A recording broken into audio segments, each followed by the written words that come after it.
J'ai souhaité montrer donc, à mes camarades de classe le centre de Saint-Martial pour leur présenter d'abord une structure collective autre que les coopératives qu'on peut avoir autour de Limoges. Toutes les améliorations sur le point de vue génétique qu'on pouvait faire sur nos animaux n'étaient pas vues au final parce qu'on voyait des broutards et pas des animaux finis.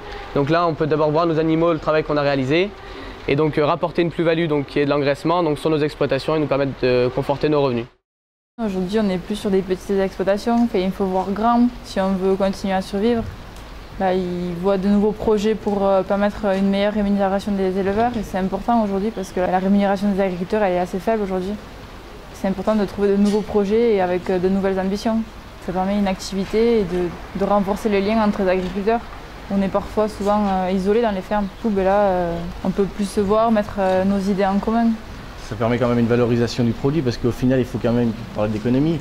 Ça évite d'être soumis à la concurrence italienne, au prix des broutards italiens. C'est une visite de jeunes professionnels qui sont des brevets techniciens supérieurs, qui seront destinés demain à devenir ingénieurs, à être dans l'enseignement ou dans le conseil d'exploitation d'élevage.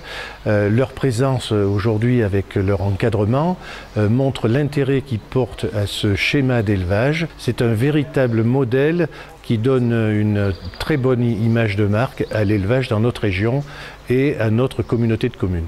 Nous allons d'abord commencer par réhabiliter ce qui a été détruit par l'attentat que nous avons subi le 22 décembre. Nous allons ensuite le réadapter, le moderniser pour qu'il soit encore plus performant.